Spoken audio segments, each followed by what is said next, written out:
jẹ́jì ní bó ṣe kò lọ kò sẹ́ni tó lè ròyìn ayé lẹ́yìn ọlọ́run nìkan. ọlọ́run ò bá ọ̀rọ̀ rẹ̀ kà sí ara ó lóríṣiríṣi ìyàwó nǹkan tá lè rí àti nǹkan tá ò rí omi kẹ́rì agbára mi. ọlọ́run ò bá ọ̀rọ̀ rẹ̀ kà sí ara ó lóríṣiríṣi ìyàwó.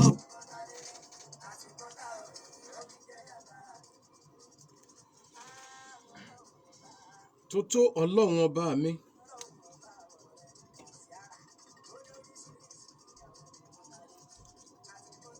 àgbàlagbà agbanilágbàtán. àìkú ọba mi tí fúnni níyè. panipani tí gbẹ̀mí lẹ́nu ẹ̀dá. kìí ṣá kìí dìbàjẹ́. kò yẹ kó gbò lórí ìtẹ́ rẹ̀ ó ń bẹ lórí iṣẹ́ lọ́jọ́ gbogbo nígbà gbogbo.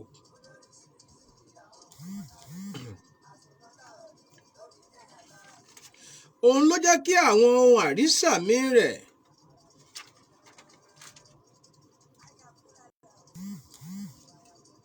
ó ní ò jẹ́ kí àwọn ohun àrísàmí tá a fi kan sára sọ́rọ̀ wọn bá mi ní ọ̀jẹ́ wọn ṣèmẹ́lẹ̀. àbẹ́ ẹ̀rọ òrùn ni àbó ti ṣèmẹ́lẹ̀ ni òrùn ràn láòkó rẹ̀. ìràwọ̀ ń jáde nígbà tirẹ̀. ìmọ́lẹ̀ òṣùpá òun náà ṣe bẹ́ẹ̀ ó láyé já lálẹ́. kìkìdá iṣẹ́ ọwọ́ Èdùmàrè ni gbogbo wọn jẹ́. mímọ́ fọ́ba mímọ́ gbébi mímọ́ wà ní mímọ́ ṣe mímọ́. ọba mi tí ń fi mímọ́ ṣògo. ó wù ú ló mú òkùnkùn lọ́tà. ṣebí ọba mi náà ló ṣẹ̀dá rẹ̀ bẹ́ẹ̀. kábíyèsí rẹ̀ Olódùmarè. ara tó dùn àmì màdùn lè dá màfi.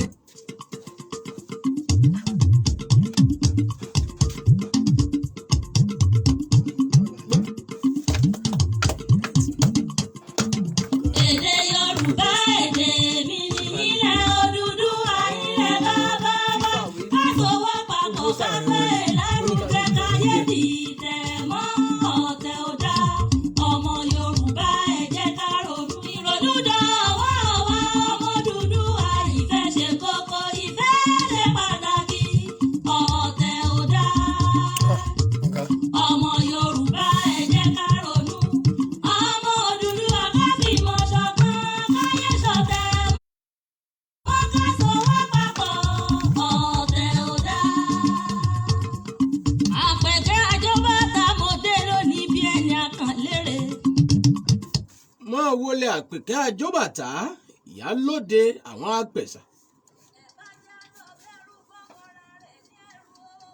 ṣó ń gbọ́ bó ti ń já lálá. èdè yí ọmọ yìí púpọ̀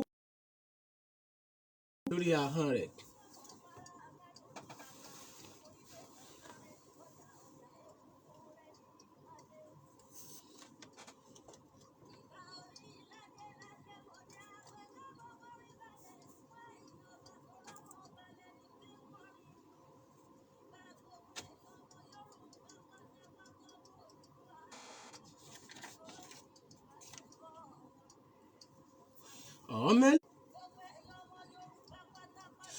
ẹ̀yin ọmọ létí ṣé ẹ ti ṣetán tẹ́ẹ̀tún jẹ àjẹyó tòun àjẹṣẹ́kù tẹ́ẹ̀tún dì pamọ́. ṣebí wọ́n pé òójọ́ ajẹ́ ọjọ́ lọ́jọ́ ọmọdún jọjọ́ ìjọ alárèé bá wọn sọ lọ́jọ́jọ́ ọmọ lọ́jọ́. ọ̀tọ̀lára ọ̀tọ̀lára ọ̀tọ̀lára ọ̀tọ̀lára ọláyínká ń lèmi jẹ́. ìṣe mi ọjọ́ tẹ́nìkan àkórèdé ní bàbá tó bí mi lọ́mọ ẹ̀ má fi mi wé wọn láíláí fà àbàdà. àpèlé orúkọ àjẹrò ni náà ní jẹ́ ayédùn ó jura wọn lọ kì í ṣètè.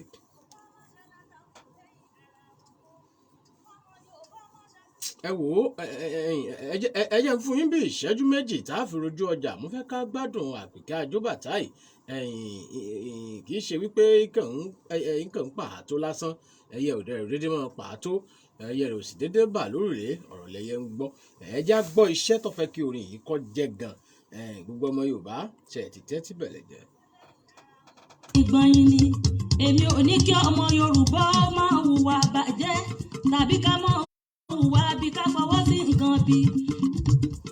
ṣùgbọ́n tá a bá rọ́mọ Yorùbá tó ń làkàkà láti gùnkè ẹ má jẹ́ ká já wọn lulẹ̀ mọ́ ẹ jẹ́ ká wà lẹ́yìn wọn gbọ̀ngbọ̀n kó lè bá rọ gbogbo wa lọ́rùn kó tó dọjọ́ alẹ́. ìran Yorùbá kí ló dé gan-an àwa là ń bẹ níbi ká tàbùkù ara wa.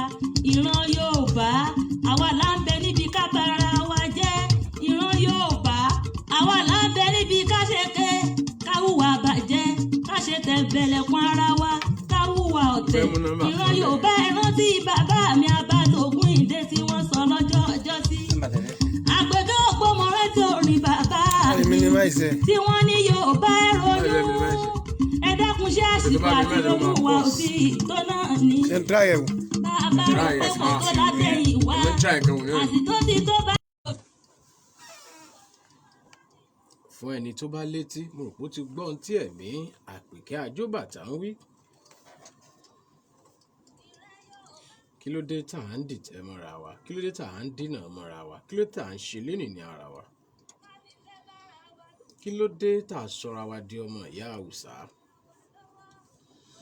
àwọn ọ̀ràn yòókù wọn ò ṣera wọn báyìí wọ́n ń fara wọn gòkè ni wọ́n ń kúnra wọn lọ́wọ́.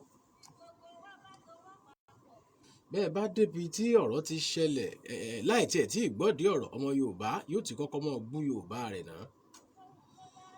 lóòótọ́ ìwà ọmọlúàbí ń bẹ lára wa a sì máa ń ronú lẹ́ẹ̀mejì ká tó ṣe nǹkan ara tá a tún fi dá yàtọ̀ náà nù.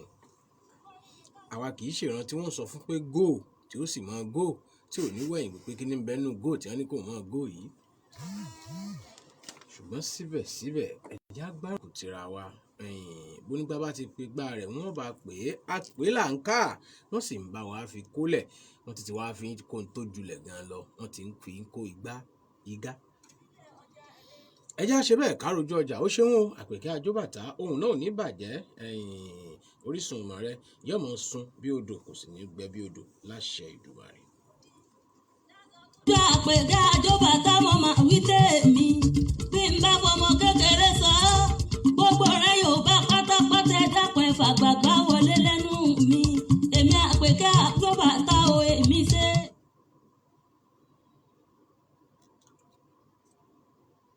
ó ṣe pàtàkì ìfẹ́ ṣe kókó ìfẹ́ ṣe pàtàkì ọmọ Yorùbá ká fẹ́ràn wa ìfẹ́ ṣe kókó. ìfẹ́ ṣe kókó ìfẹ́ ṣe pàtàkì ìfẹ́ ṣe kókó ìfẹ́ ṣe pàtàkì ọmọ Yorùbá ká fẹ́ràn wa ìfẹ́ ṣe kókó. Yorùbá ni mí mo yege Yorùbá ni mí mo yege. I choose a different kind of flavor. I choose to experiment with my tribe. I choose to ignite moments that last forever. I choose to be bold and remix the rules of the game. I choose a refreshing beer with a kick. I choose Desperados. Beer flavored with tequila, made to be different. Enjoy responsibly. Not for sale to persons under the age of 18. bí àjíǹde ṣe wọlé tí gbogbo ayé ń yọ̀ tí wọ́n ń dunnú tí ló ń rọ́kùnkùn kẹ̀kẹ́ tí wọ́n ń kó lọ sínú ilé tuntun látàrí ìgbésẹ̀ tí wọ́n gbé lájíǹde tó kọjá èyí túmọ̀ sí pé ìrìn àjò ẹgbẹ̀rún máìlì ìgbésẹ̀ kan ló bẹ̀rẹ̀ láfi ní kí wọ́n náà wá lo àǹfààní àjíǹde yìí kó wá jẹ̀fà ìdínwó nílé iṣẹ́ Bobson's Homes and Properties tí wọ́n pè ní Easter Mega Promo ẹ̀dínwó rẹpẹtẹ ní gbogbo estate wọn tó wà níbàdàn Legacy Park Ìdó phase 1 600,000 naira Freedom City phase 1 tí ń bẹ ní First Railway Terminal Ajibode extension 1 million naira Freedom City phase 2 Ajibode extension bákan náà 700,000 naira Royal Gate Abaudo Leba Diva Life Ọ̀yọ́ Express Road 500,000 naira bákan náà ní Metro Garden Lẹ́lẹ́bú 1 million naira péré nìyẹn àjẹpẹ́ tí wọ́n bá ti gbé kí wọ́n náà bá wọn gbé ni o tètè yọjú sọ́fíìsì Bobson's Homes and Properties tó wà ládojúkọ General Oil Lẹ́bàá Amúlùdún FM Mọ́níyà Ìbàdàn ẹ̀rọ ìbánisọ̀rọ̀ 081255353 081-3065-6476 tàbí 081-3065-6499. Babsov's Homes and Properties lóní lájìndé yìí wàá donílé tara tiẹ̀. Ibadan. Here is another dimension of the spirit and power of God. Let your power flow. Apostle Professor Johnson Suleiman storms Ibadan with fresh fire and mantles with the theme Generational Impact. Bẹ́ẹ̀ni, ipa àtìrandíran làkórí ìpéjọpọ̀ àwọn ọmọ Ọlọ́run pẹ̀lú Apostle Professor Johnson Suleiman tí yóò máa wáyé lọ́jọ́ Tuesday 27 àti Wednesday 28th of April ọdún 2021 láago méjì àárọ̀ àti aago mẹ́ta ọ̀sán. Come with your friends and family to have a supernatural encounter that will empower you for generational impact at the Indoor Sports Hall, Liberty Stadium, Okeado, Ibadan on Tuesday the 27th and Wednesday the 28th of April 2021 by 7 a.m. and 3 p.m. daily. Wá ní ìrírí ìtúsílẹ̀, ìyanu, ọ̀nà àbáyọ àti ìbùkún nínú àkànṣe ìpàdé yìí. For inquiries, call 0806-750-2323. Come, it's your time for a miracle and Jesus is Lord. God, irú kí wọ́n lè lé iná. Mọ́mí kí n ṣe kò sí. Ẹ wo, kò tiẹ̀ yé mi ó jàre. Àwọn ṣe olómi tí mò ń lò yìí kò tiẹ̀ ṣiṣẹ́ rárá. Àfàbọ̀ kò mọ́ rárá. Afẹ́fọ́lẹ̀ kò mọ́ kọ̀rọ̀. Ẹ wo, ó tiẹ̀ ti sú mi ó jàre. Gbà lólè wò. Èwo tí mo lè yìí? Èyí máa dára kẹ. Ọ̀kan lára 7 days power plus product nìyẹn tí lè ṣe Global Care Industry Limited ń ṣe. Èyí tó gbé dání yẹn, ó ní 7 days dishwashing liquid tó ṣe fàbọ́ àtàwọn ìlélẹ́ míì. Èyí ní 7 days window cleaner tó ṣe nu gíláàsì ojú wíńdò àtàwọn ibi tí dọ̀tí wà míì. Èyí ní 7 days all purpose cleaner tó ṣe for toilet, tiles, ọkọ̀ ayọ́kẹ́lẹ́ àtàwọn nǹkan míì. Àwọn ni wọ́n tún ṣe 7 days hand wash tó ṣe fọwọ́ face and body shower gel. Gbogbo àwọn èròjà tó ń jáde láti ilé iṣẹ́ Global Care Industry Limited tó ń ṣe 7 days power plus ló dára tó lálòpẹ́ tó sì wà lóṣìṣẹ́ àwọn láti ra àwọn ọjà wọn tàbí ìfẹ́ jẹ́ alágbàtà fún wọn. Ẹ bá pè sórí nọ́mbà yìí 08060843018. 7 days power plus product ó dára jù ẹ máa lò ó. Kí ló ń dúró dé? Ìdààmú ara ẹ̀ ọ̀rẹ́. Sẹ́ni bá ti wà fún wa o, my dear. Ṣáàmà jíjó ayọ̀ ọmọ kúkúrú. Dáàdì fún mi, better life for you. Bóyá kùkùtù kò máa ró. Sísí èkó sáré máa lọ sẹ́ o. Sẹ́ni bá ń better life ti dé. Ó sì rà yàfùyàfù fún àwọn tó tó lè lù ú. Ọ̀rẹ́ má jókòó lásán, máa fà ní láyé fún wọn. Sẹ́ni better life promo. Ṣé àpò ìfowópamọ́? Sẹ́ni better life promo. Ẹgbẹ̀rún márùn-ún péré. Sẹ́ni better life promo. Ẹ̀ẹ́dì ìgbòho. Sẹ́ni better life promo. Fún àlàyé lẹ́kùnrẹ́rẹ́ ẹ kàn sí wa lórí ẹ̀rọ ayélujára www.zenithbank.com/betterlife. Zenith Bank fún àǹfààní ara.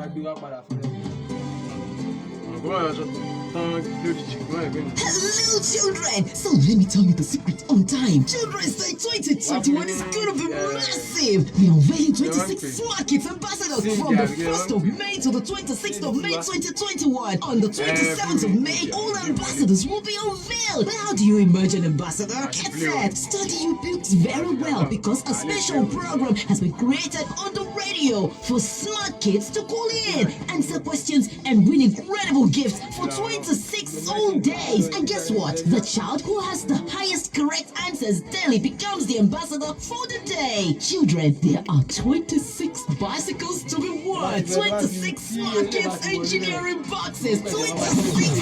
Auntie Yellow, I thought we agreed not to talk about it yet. I can't keep it anymore. I just wanted to tell them. It's alright, go ahead.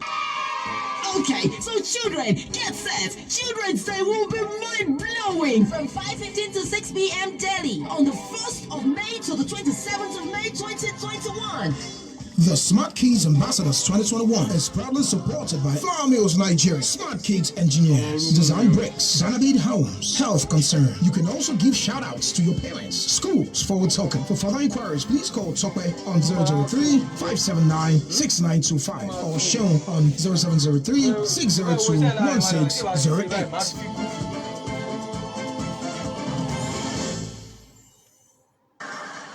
32 FM 95.9. Ọjọ́ gbogbo kìkì ní.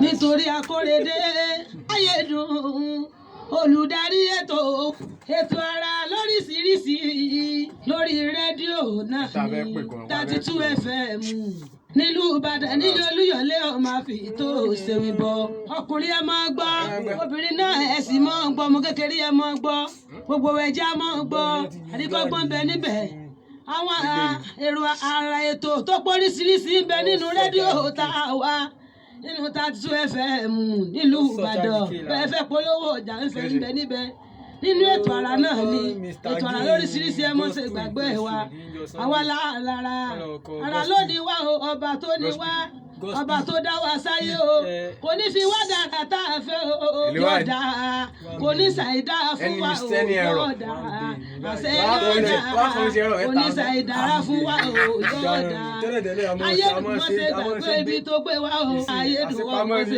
gbàgbé ibi tó mọ́ ṣe gbàgbé rántí ilé o ayé dùn mọ́ ṣe gbàgbé rántí ilé. Change náà gbélé ọ lọ́wọ́.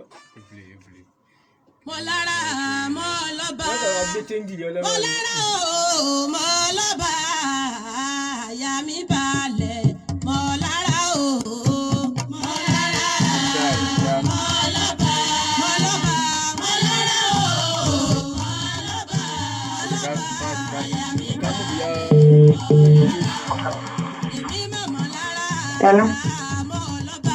Kára ó lè yá wa. Mo jẹ́ ọ. Ẹ mà ká aṣálẹ̀.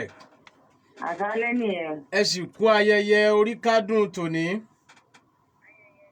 Ẹ ṣe ọ̀pọ̀lọpọ̀ ọdún aláyọ̀ lókè èèpẹ̀. Ọdọọdún ńlá àrórógbó ọdọọdún ńlá àráùsá. Ọdọọdún ńlá àrọ́mọbì lórí àtẹ. Bí pèrègún bọ́dún bá ti dún pèrègún wọn a máwọ̀ tútù bọ̀ wá sáyé. Lógúnlógún báyìí ń lo bí ìso ńlá taaré so lọ́dúnlọ́dún. Ẹ lékún lálàáfíà, ẹ lékún ní àṣeyọrí àti àgbéga.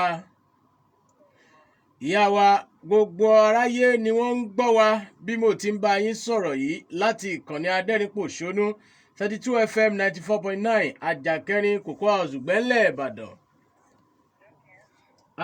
Ẹ bá ń dárúkọ yín fún gbogbo ọmọ Nàìjíríà àti gbogbo ẹni tí ń gbọ́ wa káàkiri àgbáyé.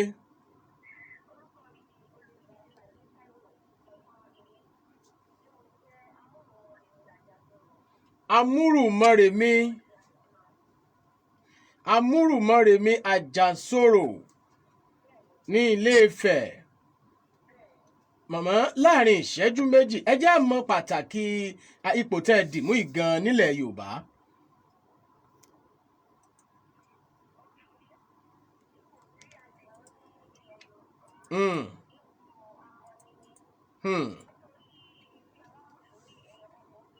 Ó ṣèwọ̀.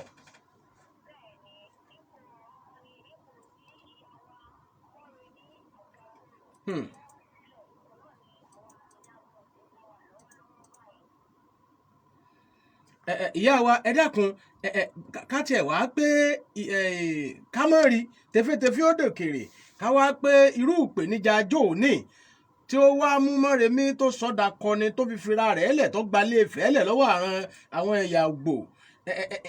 Ǹjẹ́ wọ́n bá pé irú ìpèníjà ń tún dé ṣé ẹ lè ṣe bí Mọ́remí ijó òní ṣe ṣe?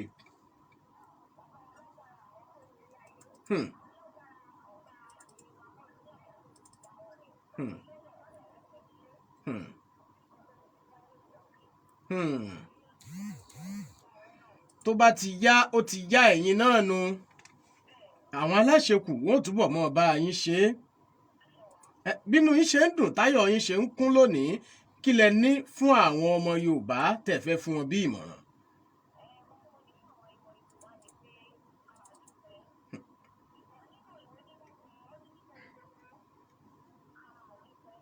Ọpẹ́ ṣe kókó.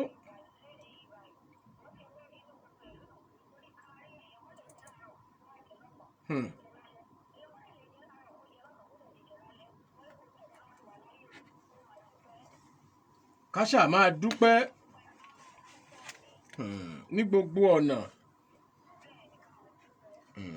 Ẹ ṣeun adúpẹ́. Kò sí ṣòro mọ́. Ẹ̀yin gẹ́gẹ́ bí Amúrùmọ́remí Àjànsorò tẹ́ ẹ jẹ́ àrólé fún ipò akọni tí ìyá ìdìmú ń gbà wọ́n bẹ lókè ìpẹ́ mọ̀mọ́ kí ni àwọn ojúṣe tẹ̀ ń ṣe gan gẹ́gẹ́ bí ipò tẹ̀ wà yìí.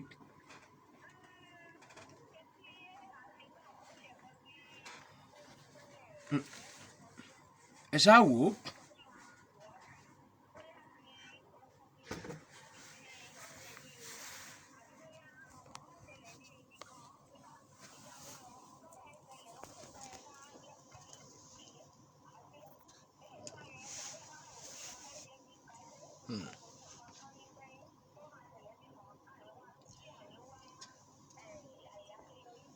ọ̀dà ẹjẹ́ ń fẹlẹ́ ìkádìí ẹ̀ ńlẹ̀ ṣe mọ̀ wípé nígbà tí ayé Mọ́remí àkọ́kọ́ Mọ́remí ìbáṣepọ̀ tó gúnmọ́ tó nítumọ̀ ó wà láàrin wa àti Ọ̀nìrìnṣà àgbà náà bó o làjọ ṣe ẹ̀yin àti Ọ̀nìrìnṣà òní bàbá wa Ògúnwùsì Ọ̀jájá ẹlẹ́ẹ̀kejì ẹ ṣe kábíyèsí èèyàn ọmọ yìí. kábíyèsí o.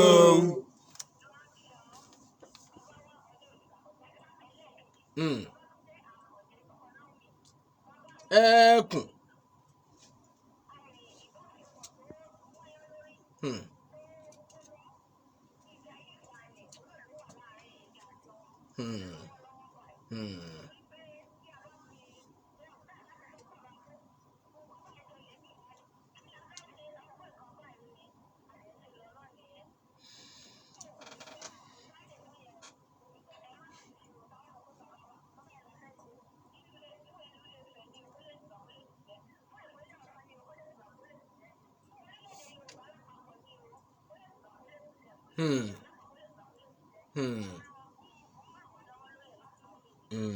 ọ̀dà àwọn aláṣekù wọn ò túbọ̀ mọ bá yín ṣe é pẹ́jọ àwọn aláṣekù lọ láṣẹ Ìdùmarè lẹ́ẹ̀kan sí lórúkọ àwọn aláṣẹ àti olùdarí ìkànnì Adẹ́rìnpòṣónú pàápàá jùlọ ọ̀gá wa lẹ́ka ètò gbogbo tó ń jáde sátẹ́gùn Olútáyọ̀ Ògúnadé wọ́n pé ká kí yín wípé lọ́dúnlọ́dún ńlá àrórógbó lọ́dúnlọ́dún ńlá àrọ́mọbì lọ́dúnlọ́dún lérò wá wà láṣẹ Ìdùmarè ẹ̀yin lẹ́mọ bẹ́ẹ̀ ọ̀bẹ ní bẹ́ṣú àtẹlẹsẹ̀ ní bẹ̀nà ẹ kú ewu ọdún o ẹ ṣọ̀pọ̀ ọdún aláyọ̀ lókè ìpẹ́ lẹ́ẹ̀kan sí ẹ bá ń dárúkọ yín káyọ̀ǹda yín.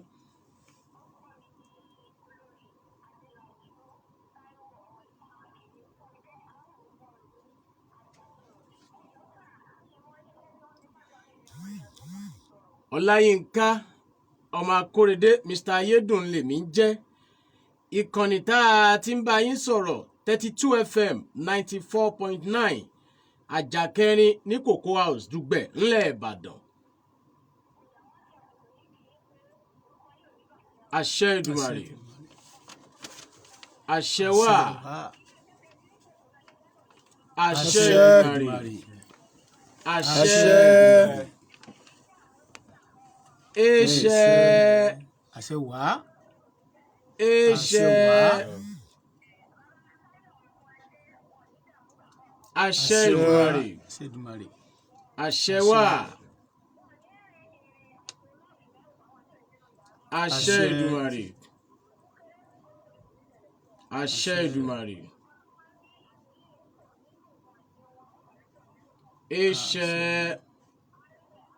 àṣẹ wà itọ́ kìí balẹ̀ kó tó padà sẹ́yìn ó dàárọ̀.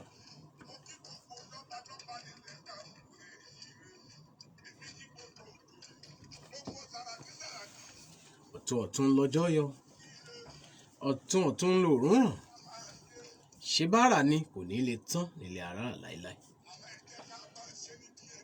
ẹja ṣe ń díẹ̀ ká gbójú ọjà lọ bàbá mi Sùlẹ̀mánà Àjọbíewé bá lọ tá a bọ̀ látojú ọjà ọba táwọn kò bá kù náà láàfomi lò ẹ̀yìn oore ńlá ni báràkà Olùmarè ti fi tiwa kò sì ní gbà á láéláé ìbùkún àjẹjẹ tán ni Fáǹtọ́là Ọláńṣílẹ̀ Yùsúfù sílẹ̀ ṣàlàáfíà ni. ó yá lójú ọjà ó jèrè tá a bá padà dé àmọ́ lọ tààrà báwọn sínú ètò àrà lálẹ́ ètò ní ẹlẹ́mẹ̀ wọn ẹ̀kú kalẹ̀. ojúbà lọ́wọ́ rẹ̀ ìyá òjò ojúbà lọ́wọ́ rẹ̀ ojúbà lọ́wọ́ rẹ̀.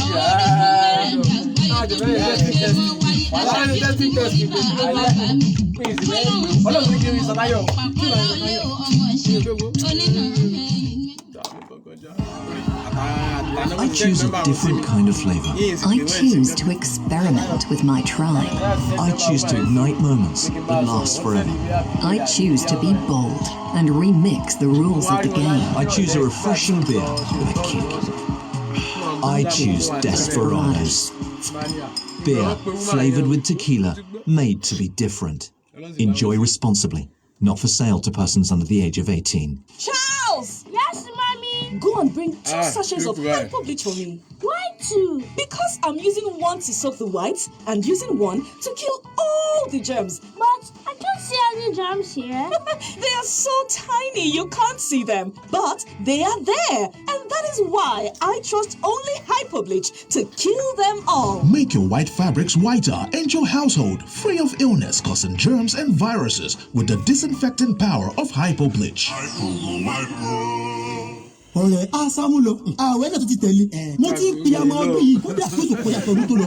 ṣẹ́rà lẹ́yìn tí máa ń jẹ́wọ́ fún tòótọ́ inú mi sì máa ń dòbò tí sì máa ń jẹ́wọ́ fún mi àmọ́ tó àkókò tẹ́lẹ̀ ọbọ̀ sòótọ́ ọ̀rọ̀ o. sórí owó tó lóò ti pe amọ̀kalẹ̀ lọ́dún ìta àfi ṣe fàájì o àfi ṣe fàájì ilẹ̀ láàfin lọ rà. wo ilẹ̀ bò ó tí ẹ̀ mọ̀ páyé ti sún ayé òdò sójú kan mọ́ ọ̀pọ̀ nílé iṣẹ́ Denabis Homes and Property náà ti sọ̀dọ̀ nílé wọ́n ti wá gbé promo kalẹ̀ láti lo àǹfààní àwẹ̀ fìdí onílẹ̀ promo nìkan kọ́ pẹ̀lú páàkì ni àwọn ẹ̀bùn bíi mílìkì pọ́ńfìtà sẹ̀mó ṣúgà àti bẹ́ẹ̀ bẹ́ẹ̀ lọ bẹ́ẹ̀ bá ti ra lẹ̀ plọ̀tì kan lẹ́gbẹ̀ẹ́ páàkì Denabis Homes and Property àwọn níta Treasure Estate tó wà ní Ìdó ó ti wá di 550,000 lásìkò tá a wà yìí o torí ti Ramadan promo tó ń lọ lọ́wọ́ tẹ́sí tó gba páàkì Victory Estate tó wà ní Alábàtà mọ́níyà ńbàdàn tí ojú ìwakọ̀ ìṣẹ́jú márùn-ún dé ní railway àti Dryport ti di 700,000 naira bẹ́ẹ̀ tún ní àyè san díẹ̀díẹ̀ wà nílé iṣẹ́ Denabis Homes and Property wà ní Prime Time Plaza ọba alẹ́sìn lọ́yẹ̀ phase 2 lójú ọ̀nà tó lọ sí free Ìbàdàn 0904 779 7352 0818 841 8137 Denabis Homes and Property ilé iṣẹ́ tí ń talẹ̀ rọrùn.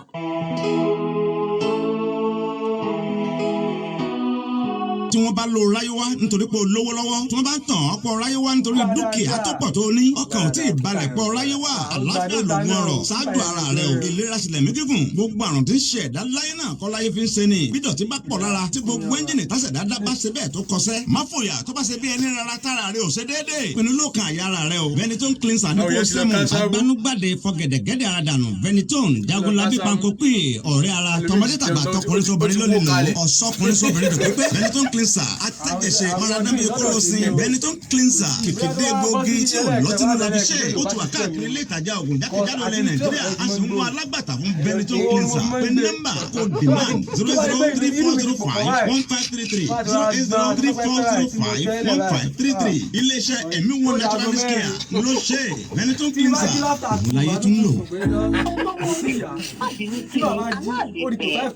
obìnrin ṣá kí n gbé ọ lọ sírun ọ̀sẹ̀ mi kọ̀ nítorí ọlọ́dọ̀ tẹ́lọ̀ ẹ̀mí gbọ́n sì ti gbàsọ mi níbo mo ti ara ìyàwó wégele fẹ́ fún. èsì àwọn obìnrin lọ rí un ṣùgbọ́n gbogbo ohun tó fẹ́ lójú kan ló wà l'Alabama House àmọ́ àwọn ìwé gèlè fẹ́ fún ọ. tó bá ń gbọ́lé ẹ̀ṣọ́ ìlú oge Alabama House ní jẹ́bẹ̀ Diamond Standard Beauty and Spa ló ti ṣojú lóge tó fi mọ́ pẹ́díkíọ̀ máníkíọ̀ bó sì ṣe ká bọ̀ tóra rẹ̀ ìyún màsáàjì èyí tá a bá bọ̀ ṣe lọ́kùnrin tàbóbìnrin ọ̀dà yìí má lè lọ ní àwòpadà sẹ́yìn needle and thread bespoke tailoring bẹ́ẹ̀ tá ti ń faṣọ dára lóríṣiríṣi tí ó dàbí ẹni pé wọ́n bímọ ni. àyè sì tún wà fún ìtẹ̀fẹ́ kẹ́kọ̀ọ́ nípa bọ́n ṣe ránṣọ. èyí ò fashion school gbogbo ohun tó fẹ́ lójú kan ló wà l'Alabama House suite 1 ládojúkọ FRSC office tuntun lọ́pọ̀pọ̀nà dùgbẹ̀sẹ̀ lẹ́yẹlé Benjamin Ìbàdàn 08074029577 Alabama House ilé oge àfihẹ́wà. Akira wa kú ìpalẹ̀mọ́ tó wà mójúbà oṣù alápọ̀nlé ní Ramadan Sharu Rahman oṣù Kẹ́ìgẹ̀ oṣù USA onírúurú àwọn ètò láti pín ẹ̀ mà kí láàdá àti làádá yóò lè kún kẹ́kẹ́ ẹ pọ̀ ṣẹ̀ṣẹ̀ nídìí iṣẹ́ olóore láti wá ṣonígbọ̀wọ́ àwọn ètò wa bíi wáàsí ìṣẹ́jú 5 ìṣẹ́jú 10 mẹ́ẹ̀ẹ́dógún 30 ìṣẹ́jú àti bẹ́ẹ̀ bẹ́ẹ̀ lọ. Iléeṣẹ́ rédíò 32 FM sọ pé ilẹ̀kùn ìpolówó ọjà gbogbo náà wà ní ṣíṣí lówó tí ò gún parara lẹ́gbẹ́lẹ́gbẹ́ lọ́gbàlọ́gbà ilé ẹ̀kọ́ mùsùlùmí ńlẹ̀ yìí níjọ ẹ̀sìn gbogbo oníléeṣẹ́ ńláńlá olókoòwò kéréje ẹ̀sùnmọ́rí kájọ ṣiṣẹ́ olóore tọdún yìí ẹ pè alága ìgbìmọ̀ Ramadan 32 FM Mr. Yedun sórí 0708-319-6095 tàbí ṣẹ̀san sórí 0704-443-316. Allahumma baligna fi Ramadan. Amin. Let's go.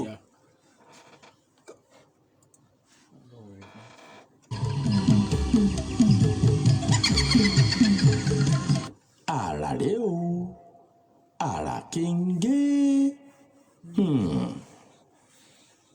Àràré o.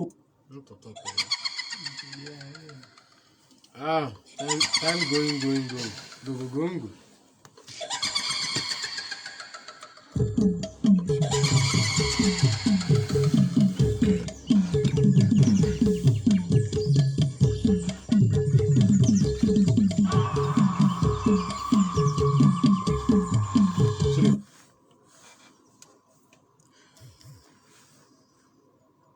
Bíbí ńlá Bọ́lá mẹ́rin àbímọ́ ní tẹwà òkín àdámọ́ ní gíga òkè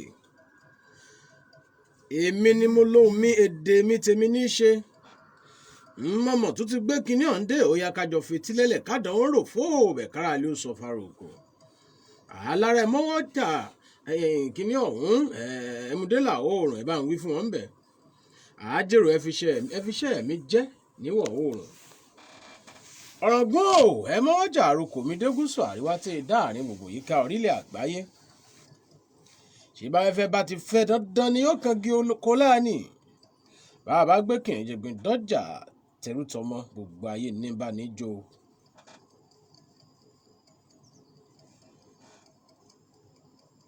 ṣàlàáfíà látúnbà yín láṣálẹ̀ tòní. ṣé ẹ gbàgbé bí a bá bá gugin là bá sọ̀kalẹ̀ wọ́n pé àsọtì ọ̀rọ̀ níjọmọ̀ níjànà. níjẹjọ́ a tún tẹ̀síwájú lórí ìta àmúbọ̀ ní ìrìn àjò àrà sí ìlú òkè ìlà ọ̀ràngún. ìjẹ́ẹ̀dógún lọ́hùn-ún láti bẹ̀rẹ̀ sí ní mọ̀ lo fọ́nrán ìwọ̀nba ń tà lè mú àjẹ́ẹ̀dógún náà ní ti ìtẹ̀dó ìlú òkè ìlà ọ̀ràngún. bó o láti tẹ̀ta ló tẹ àwọn olótẹ́ ìbáṣepọ̀ oníbẹ̀ láàrin òun àti òkè ìlà ọ̀ràngún fúnra rẹ̀ àti òkè ìlà ọ̀ràngún tá a lọ. àmọ́ ń jẹjọ́ àtẹ̀wájú díẹ̀ ajé àmọ́ kí ni pàtàkì òkè ìlà ọ̀ràngún gan-an nílẹ̀ Yorùbá. a sì tún láǹfààní àti mú wá fún yín ìdí ọ̀rọ̀ ẹmu tó ní ṣe pẹ̀lú ìrànlá tó ti wá di kí lẹ̀ ń pè é rọ́bà tó bọ́nú náà ó wá yọ́pọ̀ mọ́ igi. ìlà ló lẹ́mu ẹmu ló lìlá wọn lè yára wọn. ibẹ̀ la gbé dúró láyà àjẹjọ ẹjá ṣe báyìí níwọ̀n àkókò tá a ní ẹjá lọ pàbíyàbídún àlàyé nípa tó ní ṣe pẹ̀lú ọ̀rọ̀ ọdún egúngún ṣe mọ̀ pé ọdún egúngún yìí làwa náà ṣe kò ń gẹ́ ẹ̀ tó bí ìséde olùdálà ń jókòó lórí àga mọ́júmọ́ kábíyèsí olódùmarè. bóun náà ti ń ṣọdún egúngún lókè ìlà ọ̀ràngún àwọn nǹkan wo gan-an ló rọ̀ mọ́ ọdún egúngún wọn ní òkè ìlà ọ̀ràngún. ẹ jẹ́ á tẹ́tí bẹ̀rẹ̀ jẹ́ bàbá mi olóyè adéòtà adésọjá adérẹ̀mí ọba sọ́lọ̀ wọ́n bẹ́ ń kalẹ̀ pẹ̀lú wa. kábíyèsí o ọba adédòkun ọmọnìyà bọ́lárìn àáròyìn kẹ́yìn àkọ́kọ́ ọba rere tó mú gbà rere wọ̀lú rẹ̀. ọba yìí ó ń ṣe gudugudu méje ń yàyà mẹ́fà. ọba yìí kan náà tẹ́ ẹ mọ̀ náà ní tí gbogbo ayé ń wò káàkiri àgbáyé tó dá ilé ẹ̀kọ́ sílẹ̀ tó sì jẹ́ pé ẹ̀kọ́ ọ̀fẹ́ ìní fún àwọn akẹ́kọ̀ọ́ tí ń lọ ọbẹ̀ òun gan tó wá ń dúró ní kíláàsì ní tó ń kó àwọn akẹ́kọ̀ọ́ ní ẹ̀kọ́ ń bẹ̀. kábíyèsí àjíǹde ara ò túbọ̀ mọ́ jẹ́ ẹ̀yìn aburú kan ò ní ṣe yín kò ní ṣẹ̀mí yín. bàbá mi olóyè ọba sọ́lọ̀ bó là á ti ṣọdún egúngún nílùú Òkèlá Ọ̀ràngún ẹ̀ ǹlẹ́ ń bẹ̀ ń o ẹ kú kalẹ̀.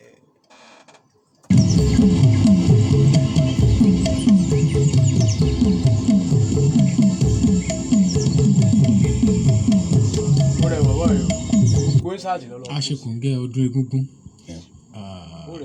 ṣé bá a ti máa ṣe lọ́dọọdún rẹ̀ ni àbí ìbò ló ti jẹ́. ọdún eégún ọdún mẹ́ta ni èyí tó lọ lé ní báyìí ó tún di ọdún mẹ́ta next year kò sí eégún lù mí year 2003 tó lẹ́gùn mi ń bọ̀ 2023 yes like ọdún mẹ́ta ni eégún tẹ́ ẹ dẹ̀ rí àwọn yẹn là ń pè ní ẹlẹ́wẹ̀ eégún ẹlẹ́wẹ̀ ni àrìnjó àwọn máa ń jó kí èèyàn gbowó pẹ̀lú costume wọn àwọn aṣaralóge tí wọ́n máa ń lò ẹ̀yin náà sáà rí wọn so tó bá ti ṣe báyẹn wọ́n á jó fún ọjọ́ 9 òní ní ọjọ́ 9 last Sunday òní wọ́n dé láwọlé eégún so ní báyìí ni wọ́n lọ báyìí tó bá ti lọ yẹn kò tún padà jáde mọ́ di ọdún mẹ́ta so àwọn eégún tó kù bíi àwọn eégún ẹlẹ́rù pàràkà nǹkan báyẹn tó nani lẹ́gbàá tó máa ń ṣe eré kàgbòrò àwọn yẹn náà ṣe tí wọ́n di ọjọ́ méje yóò àjẹ ọjọ́ 9 so tó bá jẹ ọjọ́ 9 báyìí òní gbogbo ó kásẹ̀ ńlẹ̀ lẹ́yìn ọjọ́ 9 báyìí kò sí eégún mọ́ lókè la. ó wá jẹ ọjọ́ 18 ọjọ́ 17 á lò lẹ́yìn àwọn ọ̀dọ́ ọjọ́ ìtẹ̀kọ̀kan rọ̀ mọ́ ọdún eégún yìí àwọn bàbá wa nìkan dédé náà ṣe àwọn eégún fúnra wọn. ìtàn rọ̀ mọ́ eégún ṣùgbọ́n àwọn tọ̀tọ̀ rọ̀ mọ́ eégún tí a bá ká gbé jókòó n tó dá eégún lẹ̀ nílùú Òkèlá ni o. àwọn ilé ògbúrò ọmọ ẹkùn ayè ọmọ arùkú kí wọn tó jẹun ọmọ àtàyè sọ̀rọ̀. wọ́n ti sálábàárù òkú. wọ́n nígbà tí wọ́n bá ti ń gbà yẹn tẹ́ bá jẹ́ ọmọ ilé eléégún irú àsìkò eégún ilẹ̀ tó máa wálé gbogbo àyẹ̀ sẹ́wọ̀n pé inú ẹ̀gàn ńlá nínú igbó ẹlòmíì ó lọ according to our father àwọn mímọ bàbá tó bí nígbà nígbà tó bá di pọ́n fẹ́ ṣe orò yẹn a máa ṣe ní August gbàyẹn náà tó máa fárun orí wọn náà tó máa wálé náà tó máa rẹ́ni tó máa bá wọn fárun wọn máa wà lórí wọn for 1 year. aṣọ gbàyẹn ní máa paṣọ dà pé kíjì pátá bá ti rán sí wọn lọ́rùn ó dà sòrò bí gbàtà bá làwọn fẹ́ ṣe Christmas àlọ́lé ọdún so wọn á péjọ so àwọn